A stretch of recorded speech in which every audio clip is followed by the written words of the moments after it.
because it's a great movie. And This is a great segue. This is perfect too, because with the segue, with the topic, that we're talking about today, Kareem, why don't you introduce the topic really quick for our viewers right now? I feel like the host should do that. Since you're our guest. I feel like the host and face of the podcast should do it. As a guest, you have to do whatever the host says. Is that how that works? Just outsourcing the labor, you son of a bitch. I'm gonna call myself. We used to make jokes about Jason's role in the podcast on Geek Offensive, and now those jokes, I mean, the jokes were in bad taste then, but it's even worse taste now, where you're like, oh, they might not be jokes, and I'm like, you know what, I'm just gonna let this one slide. Like, go back and listen to the Geek Offensive though. It's a fun little pod. Oh, now you're pitching another pod. Traitors all around me. Et tu brute. Hit me, buddy. Jesus Christ.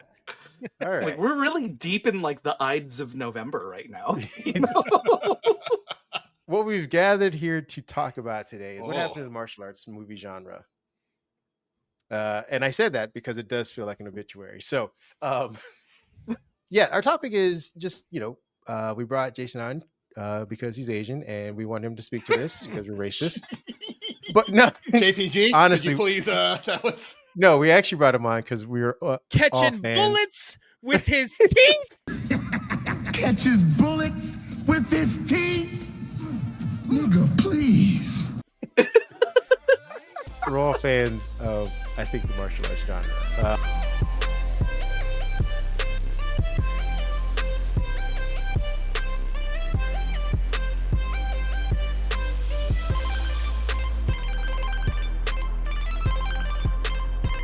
Hey.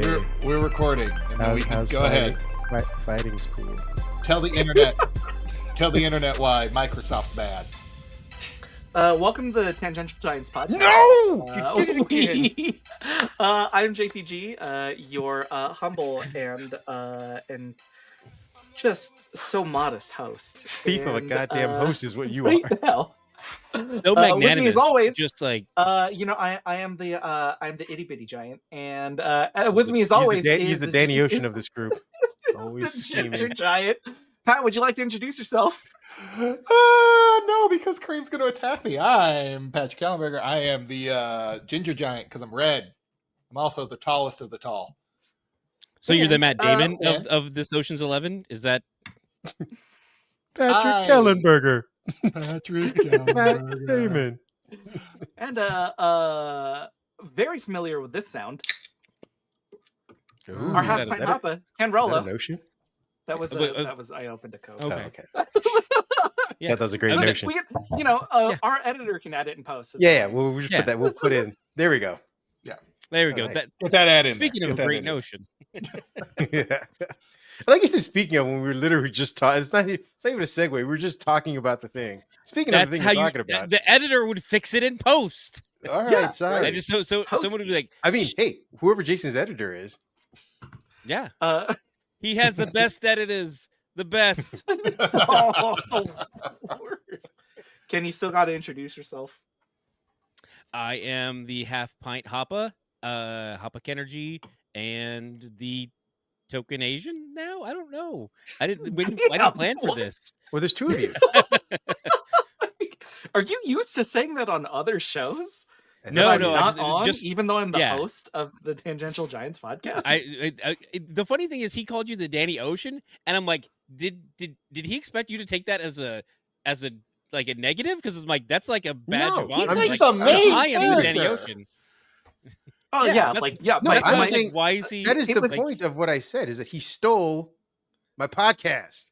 He's also, a thief. it is a compliment in the sense where, like, my lobster is too buttery, right? Like, you could have called me so many worse things as I've stolen the show. Well, I mean, Kareem, thanks again for having me on. By the way, hey, you know what? You're welcome. Thank you for coming. I wasn't trying to make it a derogatory thing. I was just saying that he steals shows. He steals things, and he does well. He does it well. How about that? Is that where we're going with it? Like I'm trying to think who's a bad thief. That implies that implies that Danny Ocean did not do a good job. No, if I'm Okay, saying you hold on. are, Then he's not, because Danny Ocean didn't, because they had to return the money. did they have to, or he just chose to? Like 2 movies later. No, like a movie later. Wait, But he got Ocean's Tess. 12? In So- Ocean's 12, he gets caught up like, oh, we got to return the money or he's going to kill us. But he got Tess. So what does it matter? Like that his end game was Tess. His end game That's wasn't fair. the money. I mean, are they So all going to share tests? Because that's a whole They different are. movie. That's Everybody a- else that's a wanted the, different everybody else film. wanted the money. That is a different film. I'm just and saying. I'm sure it's out Everybody else there. wanted the I money. Who bet gives that a it's shit out what he there. wanted? Rule 43 Here today on says that it's Tangential out there. Giants. Here today on Tangential Giants, we're going to be talking about the X-rated film 11 Ways to Tess. And- Nice. That is a I Right off prefer the to call dome, it ladies a and gentlemen. documentary. just because you wanna know watch if it a that's day at a real now, time 'cause doesn't make it I'm a just like documentary. that was far Well, too good of a poll. Just Like, pull does he have it on DVD? Like that's where Just I'm like, type it in your Google Who search. owns a It's DVD no- of porn now? It's just, it sounds like someone's Well, now I got to granddad. see if this is a thing. Man, we're all No, doing he's got it this on Good luck. VHS. good luck to your Google search history, folks. Oh no! I think my no, my it's computer okay. just immediately Just- caught a virus. Just 11 bing ways it, to tap and you'll into be your fine. subconscious. Bing it? Yeah, just Yeah. Bing it. You're fine There you there. Speaking of Bing, the new Microsoft OS is one you might want to try for yourselves. No. Segway. That sounded like a legitimate commercial. That was incredible. Ken should be Um, doing commercials.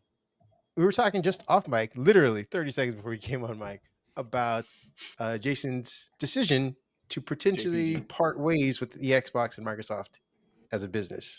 It's not that I am parting ways, but I think okay. And I'm please just seeing correct other me if I'm people. wrong. Well, I correct me if I'm wrong because Kareem, you are the tech expert here, and I am seeing a little bit of the writing on the wall where Microsoft wants to get out of the hardware game and then completely buy into the subscription service and software game. No, you're absolutely correct. Yeah. And I have an Xbox. I have an Xbox Series X, and I want to immediately switch to a Rogue Ally Xbox version because it does everything that I want. Plus, it has the portability that really I'm looking for. Right before I signed on to this recording, I've been playing Unicorn Overlord and Pokemon Legends ZA obsessively. It's to the point where I'm I have to set a timer and switch back and forth. Ooh. Damn. Yeah, you're dedicated. No, you're absolutely right. They and when I say they, I mean Satya Nadella, who's the CEO. He was never a hardware guy. For all of the faults of Steve Ballmer, for anybody who doesn't know what that name is, just look him up. Look up Xbox or Microsoft developers. He's a sweaty bald guy that ran up and down the stage next to Bill Gates yelling that. Developers. The key to .NET, the key to industry transformation, the key to success is developers, developers, developers, developers, developers, developers. Developers, developers, developers, developers, developers, developers, developers, developers. He was he looks like a used car salesman. He was good though for hardware. He failed miserably with hardware, but he kept trying. And that's how he got stuff like Zune, Hey. Windows Phone, Xbox. Bill Gates wanted to Xbox Connect. he wanted to, as we say, Ken, you're not yeah, helping. Connect. You're not helping. The Clippers. yes, and the Clippers. Wait, the Clippers? Yeah, he owns the owns the Clippers. Los He's owned Angeles the- Clippers. When he got replaced as CEO, he immediately went and bought the Clippers. Well- Like, I'm in basketball now. Yeah, and he is now embroiled I'm a in... sports bro. Well, he is now embroiled in a controversy over illegally paying a player via a shell corporation. So that is stating it very top level, but that's what's happening right Yeah, now. he thought he So- could do corporate payouts the same way as he did for Microsoft, where you can just kind of like shuffle the numbers and then investors go, hey, when that number goes over here and it goes up, I get more money. It doesn't matter what you did, just give me more money. That doesn't work the same way in the NBA. You have to actually disclose some stuff and people will investigate Yeah. and then ask you So- questions. And when you can't say, hey, we've created a new division for this player, and that's where that money's going. It looks really bad. Does this guy just have a fetish for like getting multi-cajillion-dollar companies and then coming in second every time? There are far more numbers on which you lose than numbers on which you win. Yeah, he's a cuck CEO. A Okay, cuck CEO, if you will. I mean, yeah. Cucks. Okay. Yes. Yeah, no, but I said all this to say that he backed the Xbox even when it was bleeding money during the Red Ring of Death, where everyone had to buy 2 or 3 Xboxes. At that point, you think you bow out. This is again only 2 generations in, so you know we weren't cut out for this. But he kept pouring money into it, and eventually led to the Xbox One and some others, other things like that. But Nadella came in, and he's an Azure guy. He's a cloud guy, software to his bones, and was like, all this hardware stuff we're doing, get rid of it all, just burn it all to the ground. And people had to explain to him like, hey, Xbox, while it doesn't make a ton of money, it's still a beloved brand, and it's one of 3 major providers for gaming. We might as well stick with this. And someone eventually convinced him like, hey, we can get developers to buy parts of Azure to build their games on. And he was like, oh, you said Azure, keep it. But now I think 10 years later, and in his tenure, he's kind of saying, you know what, this hardware stuff still kind of sucks. And we bought Activision, so we own all the games. So let's get back into what we do best is software. I would be very supportive of this move if they didn't burn so many bridges on the way. Yeah, no, I am the same way. Like I write about them. I have a penchant for Microsoft and Xbox things, but I'm also a realist. Like you can see when 15,000 jobs are cut and studios are being shuttered and games are being put on the shelves and people's livelihoods are being affected. Like you can't champion any of that. Like that's just bad. And I wrote a piece in my writing a couple weeks ago about how Lena Khan was right, and I think everyone else is also saying this. The FTC person who was like, "Hey, Microsoft and Activision is a bad idea," and everyone kept saying, "Shut up, woman. We want more games." Well, she's sitting back going, "Yeah, see, you don't. Not only are you not getting more games, you're losing games, you're losing developers, you're losing creativity, and you're losing competition." So, way to go, Microsoft, for buying them. I think at the end of the day, your choice for the Ally X, while it's still Microsoft branded, is the better choice because it allows you to have Steam, to go to, if you want to buy a game from your favorite company and, perhaps even own it, crazy concept in 2025. This is the best way to go. The Xbox Game Pass, which is great, saw a 50% hike in its prices and you still don't own the games and they can just be like, hey, we're going to get rid of it next month. I think, at least on Steam so far, they haven't done any of that. So I think you're, again, apt to say that writing's on the wall. I think a lot of people are going to go there. Microsoft doesn't have a problem with that necessarily. They won't, because it's all, it's running Windows. They want a license for that. Like, hey, just like when you buy your computer, they get money from it because Asus and HP and Dell and all of them have to pay Microsoft to put Windows on it. They're like, hey, we'll let all these people make handhelds. They'll have to put Windows on it. We still get money in the end, and we don't have to, have razor thin margins in R&D, and then get embarrassed by the PlayStation outsells us 4-1. Now, question to call back to an earlier conversation: can the new Rogue Ally play my old pornography DVDs? Yes. Excellent. Yes. All right. It's a computer. It is literally a laptop with handles on it. So if you can manage it with one hand, Pat, you're in for a good night. No, but his statement includes does it have a physical media drive? It's a PC. Like if you can get an optical drive with a USB to it. Oh, and this is how they get you. Suddenly I gotta do add-ons. I gotta do that's an add-on. What do you mean suddenly? Okay. When was the last time you saw a laptop with an optical drive in it? So that's the HD DVD drive on the Xbox 360. I have to get a separate HD DVD drive for my Xbox 360. That's what that is. That's what you're trying to me. You cannot tell me you don't have one of those in storage right now from 20 years ago. I don't have an external media drive. I do have a mini tower that has a CD-ROM drive. but it's CD and I need a Blu-ray drive. Which, by the way, side note, I didn't know until just recently that the Xbox Series X is a 4K Blu-ray player. I didn't know that. That's how unaware of Oh, like the tech specs are. I still Mhm. I have it, and I'm happy that I do because I like physical media. I just picked up a Blu-ray of Barry Gordy's The Last Dragon. I can't hear you. Because it's a great movie, and This And is a great segue.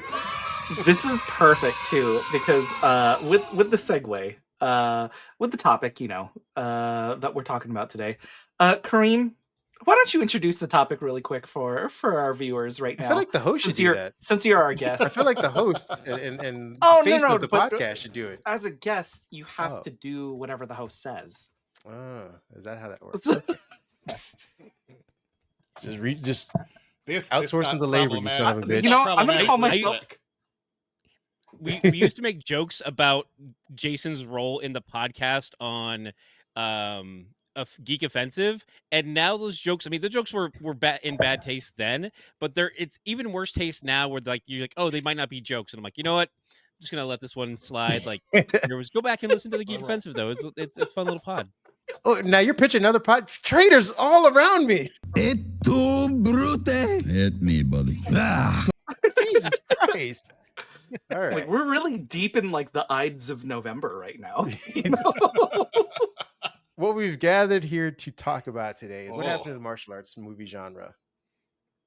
And I said that because it does feel like an obituary. So, yeah, our topic is just, we brought Jason on because he's Asian and we want him to speak to this because we're racist. But no, JPG, honestly, could you please? That was no, we actually brought him on because we were Catching fans. bullets with his teeth. Catches bullets with his teeth. Nigga, please. we're all fans of, I think, the martial arts genre. And I just had the question, I don't know, 2 weeks ago, 3 weeks ago, that I kind of posited to everybody that I feel like it's gone. Now, as we go through this topic, we'll understand that it's kind of morphed, but I feel personally like I've missed the traditional, when I say traditional, I'm thinking of like blood sport where you have a fight, maybe a tournament of some sort, some kind of culmination of a Some fight kind of scene. kumite, if you will. Exactly. That ends up giving you the resolve that you need. Hopefully, usually without death. It's usually like one guy will beat the other guy, and that. What do you like? What is that face? kind of need the death. Well, I think that's what it evolved. Doesn't stop coming. Doesn't stop coming. All right. Well, that's how you get sequels, and that's why the genre lasted, I think, for as long as it did. But anyway, I just wanted to know that question. What happened to those type of movies? I feel like we don't get them anymore. And if I'm mistaken, maybe I'm just not seeing a lot of the foreign films coming back to the U.S. like they used to. I'm sure they're still being made, but I don't see them in as propensity like we used to during the late 80s to about the most of the 90s. It wasn't until, and this is in my own head, that The Matrix showed up and kind of changed how we viewed martial arts in film. It became a side piece to gun violence and some other stuff. So anyway, that's our topic. I think we can kind of go over have the OneNote if you guys are checking it out, just to kind of organize our thoughts, talk about the historical context of some of these things that kind of kicked off in the 70s with Bruce Lee being a major influence, Jackie Chan carrying it into the 80s, Van Damme ish, and to a certain extent even Steven Seagal in the Wrist break. early mid 90s, and like I said, then Keanu Reeves kind of taking it into a different direction with bullets and CGI in the late 90s, early 2000s. Then we can kind of go over the decline, maybe just the idea of it being an oversaturated market. Maybe the men just weren't in shape enough to carry these as far as our lead actors. Well, I say this because you have. Wait, it's just, Go ahead. You're giving us so much to chew on. Yeah, there's so much. I mean, and skipping over like James Dalton, like he doesn't even exist Yeah. in this conversation. Dare you? Sorry. Good. Sorry. Hey, does God, Rush Hour mean By all nothing means, to you? jump in, guys. Jump in. I'm just like, you guys have the same show notes. No, If we you don't. wanna We don't want to we don't want to interrupt the guest. I get it. I hate you so much. All of you. Okay, Ed, somebody else I will jump in. start this. I Yeah, will please. start this with the idea that when I was invited to this, one of the first things Who acknowledges that the I already invite? had. One of the first things that I actually had on my film agenda, and He just sent an I email to was lucky himself. enough. He forwarded the email. The email draft he wrote. I was lucky enough to have a showing of Barry Gordy's The Last Dragon in theaters near me, and so I took Ken as my It's date. me. Did not put out, and Rude. That's between you, me, and that back seat. Okay, if you cleared it out a little bit better, Yeah, I wouldn't have and something the choking me. webcam, Ken. he got real nervous. It wasn't romantic enough. Like, I get Ah, it, right? jeez. Just And a little bit so of class. Maybe you should be playing think- Heads Will Roll as the romantic music. I think with a film like The Last Dragon, we are we are pointing to both the practicality and the ridiculousness of a martial arts film. Yeah. And I love both aspects, right? Because on the one hand, Bruce Lee even pointed this out himself. He has to set films a little bit more back in the day because guns are so ubiquitous, right? And so I don't have the specific interview, but he did go on record to say, like, this is why films aren't quote unquote modern day for him at that point, because the ubiquity of guns was just too much. But I love the Mike Tyson quote. Everybody has a plan until you get punched in the face. I love that quote. Yeah. And even with a firearm, even when you're trained, there is an effective range for it. And that's why things like John Wick are so interesting and fun, because they play with these effective ranges. And it makes hand-to-hand fighting practical, but it makes gunfighting practical, and it's a whole thing. But I will say that something like The Last Dragon really points out the best and worst of what martial arts films represent to people. Yeah, I agree. As you were saying that, I was thinking of how many hoops every martial arts film has to go through in order to not acknowledge guns in the world. And the first thing that came to mind was Karate Kid 3, where they have the Mike Barnes character is torturing Daniel LaRusso throughout the entire film. Had he had a gun and put it to his head, said, "Sign this," that movie ends in 5 minutes. Immediately. Right? And not with a tournament at the end where LaRusso can come and kind of win and, I guess redeem some dignity after watching his girlfriend get kicked in the stomach and dropping her mac and cheese everywhere. Hey! But again, mac and cheese! if Barnes had the gun at the beginning and said, "Sign this," movie's over. And there's so many others like that where if you just introduce the gun, movie's That's done. just Romeo Must Die. Ooh, let's talk about that. I mean, we do a whole pod about that. In that. Yeah. What was it? You just got jacked by who in corporate? You don't remember that line? No, but I think he's like, you just got jacked by Machiavelli in corporate or something like that. Oh, that's what he it said. is. It's a big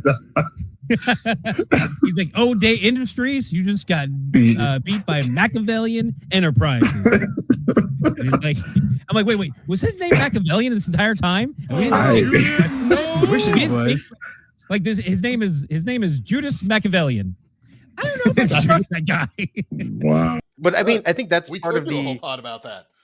I think it's to Jason's point though. That is where we start to see sort of the erosion of, I guess, what you consider, if you're a purist of the martial arts genre, the erosion of that when they start introducing guns. And again, to that point, the martial arts becomes a side character or a side plot in an otherwise, in the genre would have been the focus. When you're watching something like Bloodsport. Ooh. Yes. Go That on. was dramatic. Yes, Wait, all do you have the camera where it's like I think opening and I closing? do, and I fight with it Yeah. all the time. It's annoying. Do the close. No, it's Hands!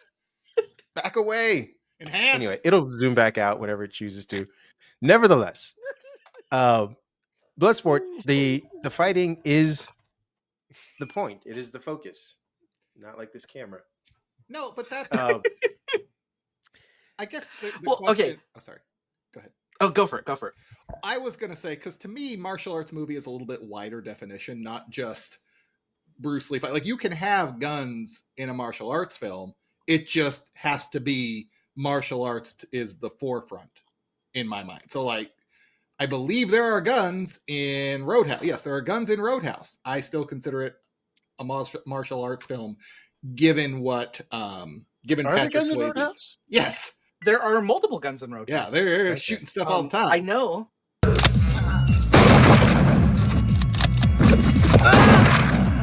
Okay. I know because Roadhouse right. is on my my yearly rewatch with Band of Brothers and Bloodsport. Can I tell you the most disappointing thing that happened last week? Sure. I was watching the Halloween marathon at AMC, and a little ad popped up, said, "Oh, Roadhouse next Wednesday. Cool, awesome, all right." And then as I was sitting there, it went to commercial. It's the new Roadhouse.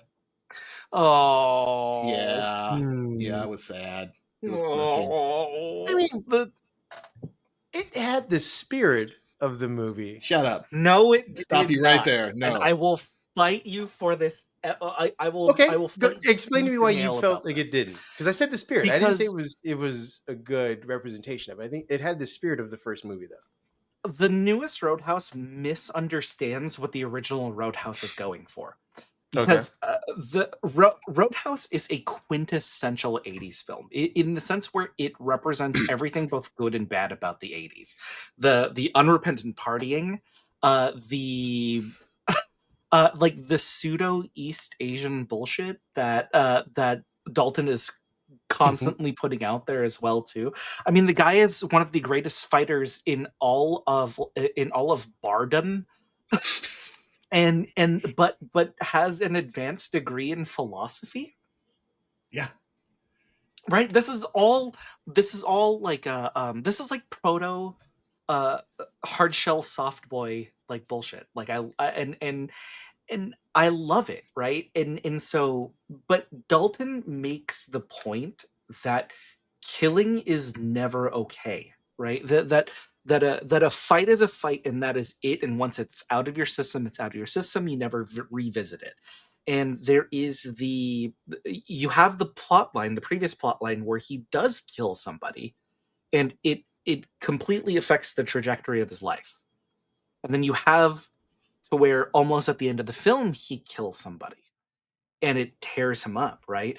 And so Jake Gyllenhaal in the new film, he kills somebody in a terrible way and in such an unrepentant sort of feeling for it too.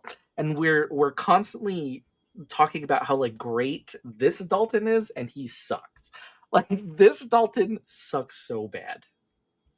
What if by it had the spirit of the old Roadhouse, he just meant that it's haunted by the specter of the late Patrick Swayze's absence?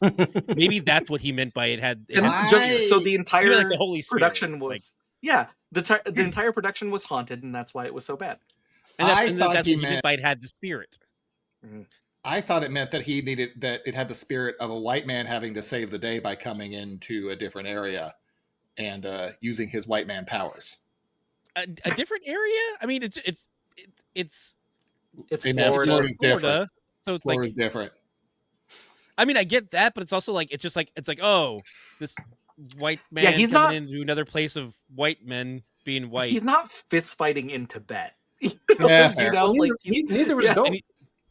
And he's not coming from Tibet either. Like he's not coming from Tibet, and he's like, oh, I'm going to pick up my new bouncer job in.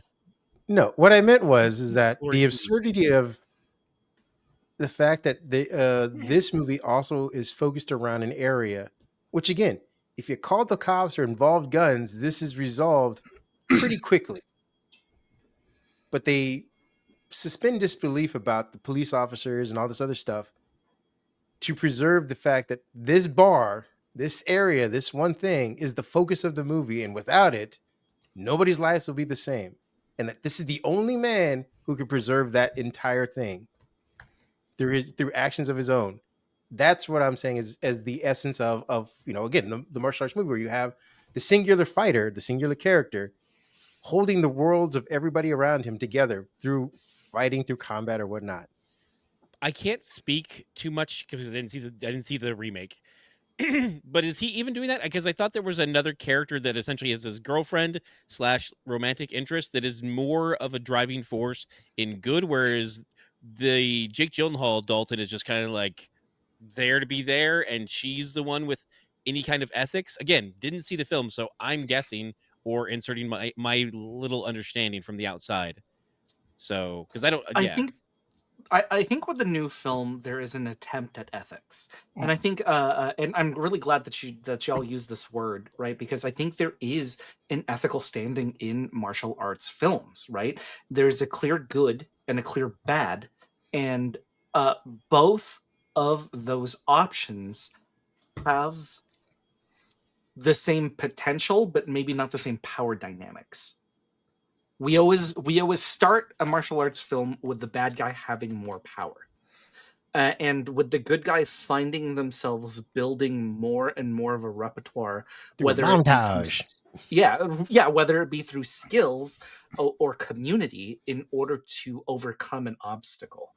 And to your point, Kareem, it is. Everything is solved once everyone has guns, right? But in the new film, everyone has guns and things still aren't solved. There's not ever there's a very particular scene that I'm thinking of where Jake Gyllenhaal's character Dalton is getting carted off by somebody with a gun into his truck in order to meet the big boss. But he specifically breaks his trigger finger. And I think he throws. Does he throw the gun away at the side of the road or something? I can't remember. But yeah, it's the idea that guns as a tool are laughable to Dalton, as opposed to with the original Dalton, guns are a tool to be to be scared of, to not be trifled with. And at the very end, when he has a community come together for him, all of them use their power. They don't have the power that Dalton has. They have guns. So they help in a way that only they can help.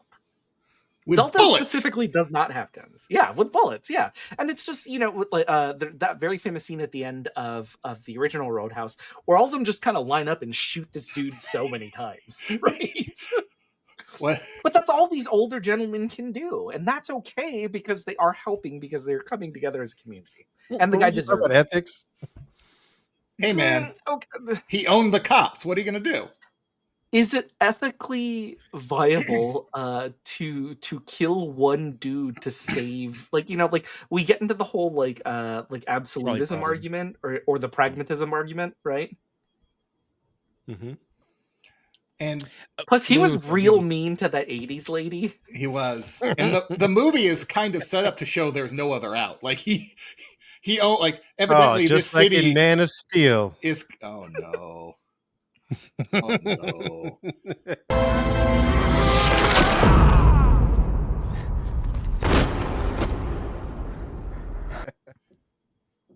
Wait, what are we talking about right now? He's talking about how the snapping to the neck was the only answer. Like, no, there's not. You're Superman. There's hundreds of different but answers. it's okay You for could just Dalton and fly his up. crew. Yeah. Fuck you. Dalton is a human being. No. And I expect Also- human answers. Superman is a Kryptonian, and I expect Kryptonian I guess answers. another okay? Kryptonian. I hold him hold a on. little bit higher. Go ahead. Oh no, sorry. Go ahead. No, you're good. No, Dalton does not use a gun and kill anyone. The only person he kills is the person that's trying to kill him. He has to kill in response. Dalton is not the one that gets rid of the big bad. As JPG said, the town comes together, and with shotguns and handguns, I'm pretty sure I saw a BB gun and a flare gun in there. No handguns, all rifles. Well, it's all rifles. Okay. All right. I'm misremembering, so- but yeah. So if it's everyone, if it's the entire community, is it socialism at that point? That socialism killed him? Is that what we're gonna say? No, don't you give it a bad Hey, name. Mother Don't you give it Russia, a bad gun name. shoots you. That's all the right needs to hear. I I'm gonna will shoot us all also with say rifles. that Dalton represents the human experience when we talk about them in that sense, because he is the only one grappling with the complex emotions. The town is scared, and the bad guy's just bad guy in it. But how is that different than this movie? Well, I was saying in compared to Man of Steel. Well, okay. He's Two grappling things. with the human condition. I'm gonna revisit Man of Steel because again, the idea was that Dalton killed a guy who was gonna kill him. Yes. In the beginning of the movie. Well, like before the beginning of the movie. Yes. Yeah, but it's part of the lore. Right. If this person is going to make it a thing to kill other people, what do you do? I use my super strength to blind him and What's take super away strength? his The vision. strength that is nullified by his super strength? You're no stronger than he is. We still if have you're the same... stronger than he is, how are you snapping his neck? Good point. The position he's in. He's not focused on you. Same position. I just put my fingers in his eyes. I mean, just because you saw that his idea was to not focus on him anymore. When he was focused on Superman, he's beating the shit out of him. Here's the thing. No matter what answer we give you, you don't want to accept it. Like, we can give you these other options, and you say, like, I don't want to accept those. He wasn't going to stop, and he was going to kill other people. That's why you have the... So this is why you call Batman, and Batman comes up with a plan that he had 40 years ago. Get out of here with this. That's not how that works. He's literally shooting beams at people. What are you doing, Ken? Taking away his super heat vision. I gave you an answer. You didn't want to accept it, and here we are. How are you doing that if he's just as strong as you are? If he's just as strong as you are, how are you taking it away, Ken? Well, okay, so we're positing the idea. Your fingers? No, we're positing the idea that Kryptonians can be hurt by other Kryptonians. Yeah. Right? Mm-hmm. So if we're saying human, Kryptonian to Kryptonian, they're the same, right? They can hurt each other. Can they, though? Because it seems like they were just going back and forth destroying stuff. Well, he broke his neck. Yeah, he broke his neck. At the end of it, he broke his neck, so he couldn't take out an eye? Yeah. Well, I'm trying to figure out, because again, he'd spent 15 minutes throwing Superman everywhere, and yet Superman didn't seem really fazed by any of that. So then, and again, but they were also going through, I mean, my point is, was there at the point of where he was about to snap his neck because he wasn't focused on him, did either one of them seem battle damaged, is what I'm asking? Exhausted, tired, fatigued from the fight, showing any signs of weakness because of the damage they were taking?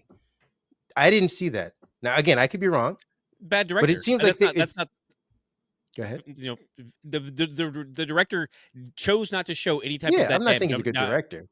Okay, I'm just I just, if we're positing that that a Kryptonian can snap another Kryptonian's neck, then a Kryptonian could turn the head of another Kryptonian. Which is what he was trying to do, wasn't he? No, he killed him. That was a conscious choice. Yeah. Okay, you guys are right. I have to re-see that scene, but it looked like he was trying to move his head away as he kept looking at people. No, it's a conscious choice to kill him. He does try to move his head. I'll give you that. He does indeed try to move it, and he successfully does move it. Let's be honest. He does move it rather quickly in one direction against the other direction of his neck. Maybe that's the direction that we missed. Maybe that's what we missed. Is he just turned his head really quickly to the side? I didn't. Daisies. But I'm saying to what extent, if you move his head, does he stop? Is my point. He doesn't. You're right. Okay, I can say in the sense where does that stop his murderous rampage? In the sense, like in the entirety of it, no, it doesn't. It does stop him from killing these people in the moment. And yeah, we could have kept going and he could have knocked over another building and murdered a whole bunch of other people again too, right? But we're if you're making the conscious decision right then to kill him, like what about all those other people that Batman had to go save as Bruce Wayne? Right? Like yeah. Yes, he's making the conscious decision in the moment. Would I have preferred that he made the decision sooner rather than later? Yes. Would I have preferred that another character make that decision in the moment? Yes. Yeah, no, I mean, for the sake of the Superman character, I'm in agreement with you guys. I don't think he should have done it.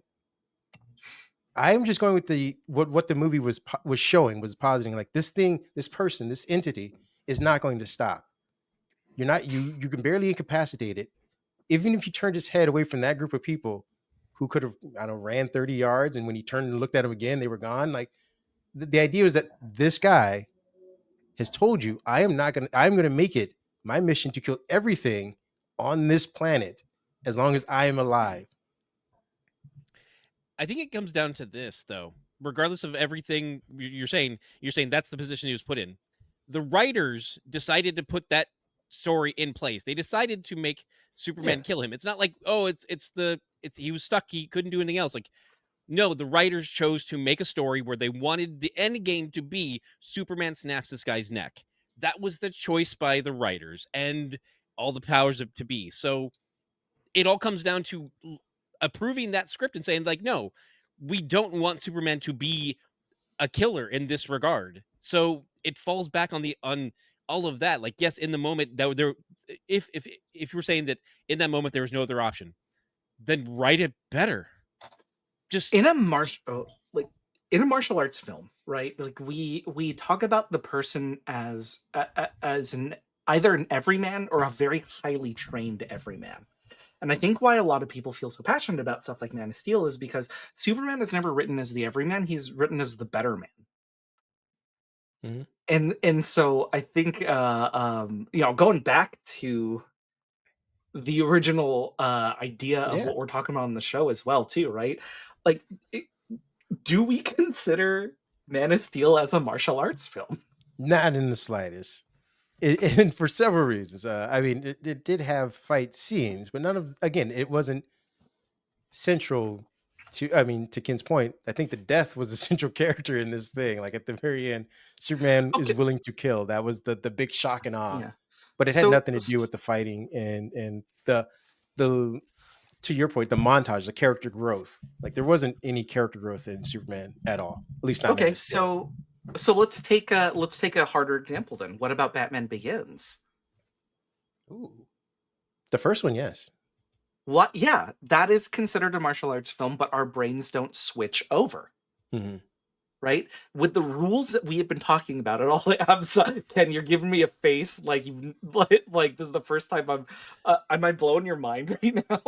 No, I mean I see that's the martial arts film, but I was more so that like it doesn't switch over. Like, I mean, I guess that's where it's like that's where you lost me. Is like, well, I guess I do see it as a martial arts film, but it's also it's part of the argument of that I thought part of this discussion would turn into, oh, we don't get these films anymore because superhero movies are all that we get, and that's another tangent that I thought would be something to go on. I have notes on that. Yeah, right, and that's where this just my head was just scratching on. It's like you said it's like where we don't turn that corner. I'm like, no, I turn the corner with you, and it's like it's a martial arts film because to me, comic book films are just. They're not even a genre. They're a color swap. They're one of the different colors you can paint with. But you can go anywhere. You can do espionage with Captain America. You can do martial arts with Batman. You can do any of these genres within the idea of comic books. Well, I think to Jason's like, his sleight of hand setup is that the traditional martial arts film will establish sneaky Asians. Jesus. Yeah. Never trust them. No, is that you establish the big bad as being, and you show how much bigger, badder, more skilled than he is, the person who's going to have to go up against him. And that is the trick in Batman Begins, because you don't see that from Liam Neeson. Essentially, you don't see him as the big bad. You see him as the mentor. Like it'd be different if Miyagi started beating the shit out of LaRusso towards the end of the movie. You're like, whoa, didn't see that coming. That twist would have been incredible. Right? Mercy is for the weak. Like if Miyagi stood next to what's his name at the end instead of breaking his hand. I think that switch flipping. Miyagi always sided with Trainer. That switch that's flipping, right? You know, we don't consider, or the general audience, I'm sorry, the general audience doesn't consider Batman being akin to uh, Enter the Dragon, Mhm. right? Like, and it's the I'll even use a newer sort of a newer film. So Batman Begins isn't considered akin to, say, for something like The Raid. Now, I don't know, like who on the show has seen The Raid? Okay, no, okay. Ken, this is probably one of the most incredible martial arts films in the last 15 years. I've heard. Yeah. And so with the raid, right? It centers on a person on a Jakarta SWAT team, and they're trying to not kidnap. Well, technically they are trying to kidnap, but that's part of the plot. They're trying to arrest a drug lord inside of a very large apartment tower.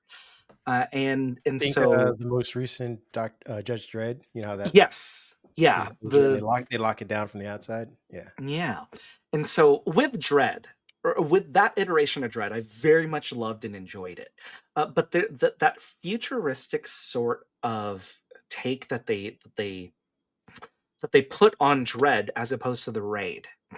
Dread gives me a very fantastical sort of feel, as opposed to the Raid gives me a very realistic sort of itch or sort of it's a realistic itch to my scratch.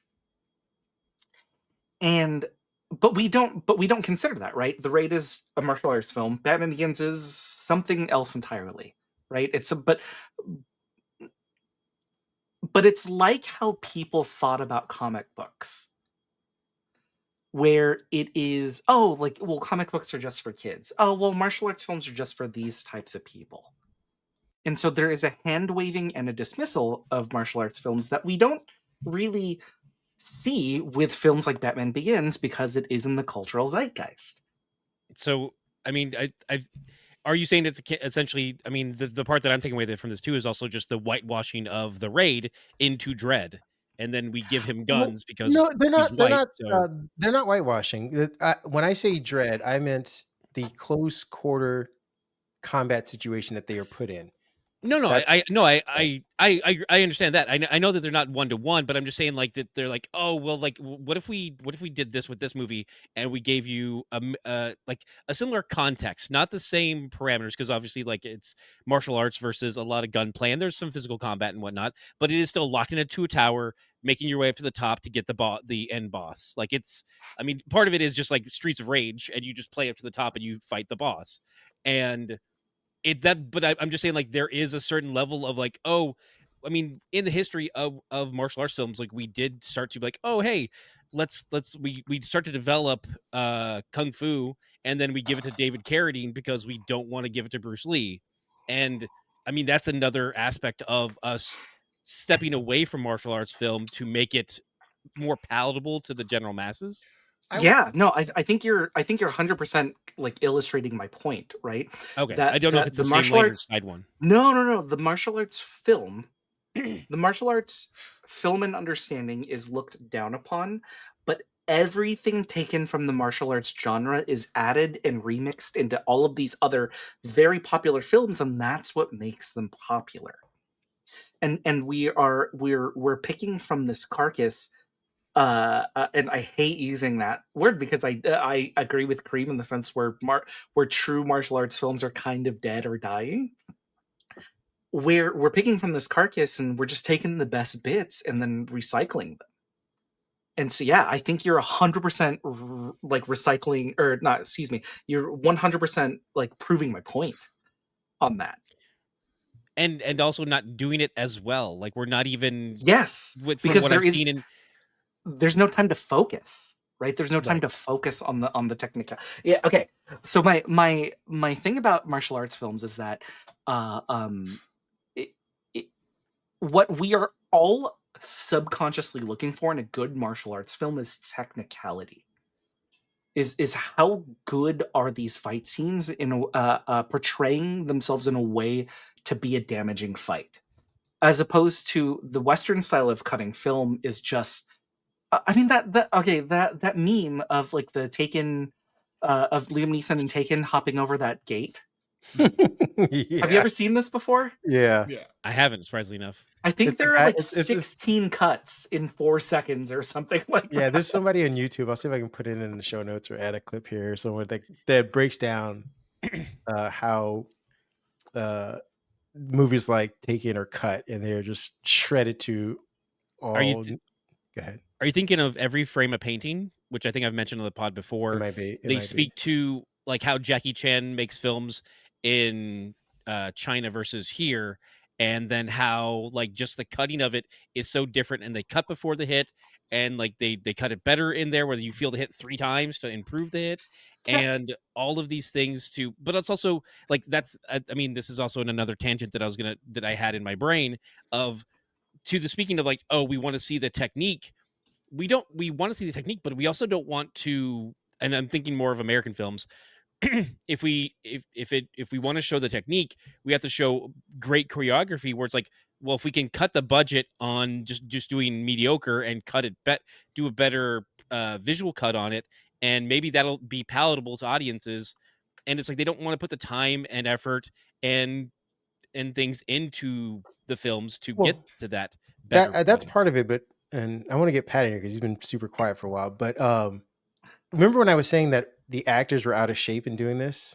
That was my poor way of saying that a lot of the actors that we have come to know for these martial arts things, they've trained in this, so they can do a scene or a move several hundred times in a take to be like, hey, we need to get this again. And this is why the Jackie Chan cuts were so long, is because he can do all of that, and then you can ask him to do it again and again and again and again. When you have someone like Keanu Reeves, again, who probably trained his butt off to get in shape for the Matrix, but he trained for specific scenes, not to master the martial arts that he learned, to be able to do those scenes over and over and at a pinpoint precision. You'd be like, I need your leg up here and I need you to stay here. So when we move the camera around, you're still in that position. Versus just swing your leg up, cut, and I'll come behind you, put your leg down, and we'll keep moving.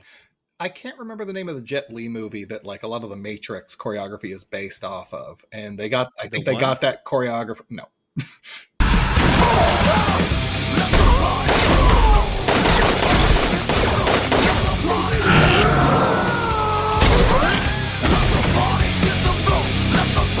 They got that. Wait, what? There's a Jet Li movie. I'm totally blanking on the name right now, but I think the choreographer for The Matrix came from there. And when you watch that Jet Li film, you see a lot of the same moves and done by professionals that are actual martial artists. And it's so much faster, so much crisper. To Kareem's point, you are having actors that have to really pretend that don't have the proper training, which means so much is dependent on the editing, but it's close enough to get by. And so it can be incorporated, and you can make the doughy actor guy look almost as cool as the martial artist guy. Steven Seagal. Yeah. Steven Seagal. I didn't want to say anything, but he's definitely saving a lot of forests with his powers. So, I mean, this is also another tangent too, because a friend of ours mentioned the potential for a new Mummy movie, and with Brendan Fraser, like Razor, with Brendan Fraser, and I'm not excited about the idea of Brendan Fraser being put in a position as a leading action role, because I don't think he's up to it, for the same reasons I don't think Samuel L. Jackson is up to it anymore. And like, if you watch him in the Marvels, the dude his age is showing, and that's fine. Like that's not a slight. Just like, you can be old. The ultimate example. Sorry, apologies. Okay. But so like in the Marvels or Harrison Ford, not an action role actor I want to see doing that anymore. Like, he's not Indiana Jones anymore. I mean, like, unless we're doing like Time Jump where he's like just chilling and there's a new lead actor being the main character, like being that action role, that's what I'm here for them. And we need to let some of these actors, and they need to also choose to like forego a little bit of money and sit back and let someone new take those reins. Not Glenn Powell. Not Glenn Powell. My favorite example of this is actually The Irishman, where they de-aged Robert De Niro to beat up guys as a youth, except he still moves like an 80-year-old man. And so it's like the saddest kicks and punches. Like, oh God. Oh no. You guys, I don't think I've ever seen The Irishman, but now I have. You shouldn't. It's 3 hours of. Yeah, just watch the clips. Just watch it. You're fine. Don't. Oh, okay. It's not even that it's bad, but it's like, I think it's like 3.5. It is a commitment to